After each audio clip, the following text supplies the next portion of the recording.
Благодарам, председателе. Колешке Ванчевска, мило ми е што се согласуваме сите дека ние. Молим? Ванчева, се извинувам. Мило ми е што постигнуваме консензус дека станува збор за навистина клучно прашање. Сите се согласуваме колку ни е важен долго очекуваниот попис во државава.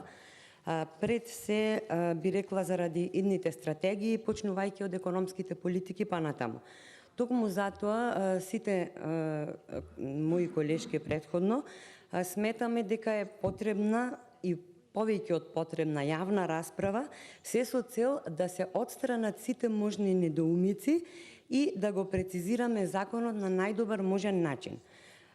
Она што не би сакале да имаме сомнеж, меѓутоа има бројни прашања кои што ни отвараат сомнежи не во однос на политизираноста на процесот, туку во веродостојноста на податоците кои што би ги собрале. Јас искрено се надевам дека во текот на амандманската расправа сите заедно ќе дадеме и повеќе од максимум за да го направиме пописниот процес што е можно поверодостоен.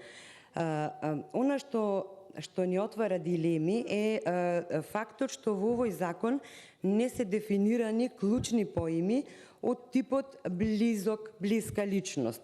Не е јасно дефинирано дали електронските апликации ќе се бројат во вкупниот број на жители во Република Македонија. Која компетентност ќе се бара од страна на попишувачите. Не сме дефинирале дали ќе има постпописно истражување во законот. Што подразбираме под поимот соодветен документ, место на вообичаено живење, домакинство, пописен реон, стан и многу други недефинирани работи.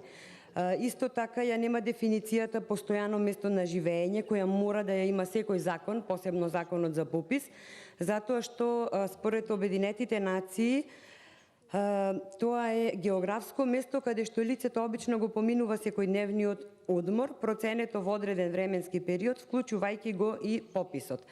Така да мораме да ги разјасниме овие дилеми пред да започне пописната постапка. Понатаму се повикувате на регулативи, а истите не ги ставате во закон. И уште милион недоумици како што е зошто нема можност ако личноста не е дома, да може да појде да се пријави да си се пријави самата во општина, да се евидентира. Зошто Советот за статистика да нема поголеми ингеренции и можност за поголема контрола над лицата кои што имаат врзани подписи, директорот и заменикот. Овој совет го избира собранието и тој мора да има контролна функција. Односно, на тој начин би му се помогнало и на Советот за би им ја олесниле работата на Советот за статистика.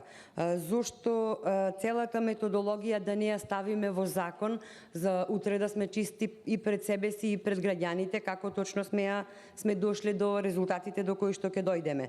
Зошто освен електронска документација не е задолжително ставена и хартиена документација, која што би била пишан трак, кој што би останал векови зад нас, како што имаме милион документи од минатото кои што стигаат до денес. Софтвер како софтвер утре може да го нема, исто како што се случи со софтверот на Државната изборна комисија на среде изборен процес, да не се навраќаме на немили настани. Дали во услови на COVID-19 имаме јасни протоколи за тоа како ќе се движат попишувачите и како да ги пречекаат оние кои што треба да се попишуваат, граѓаните.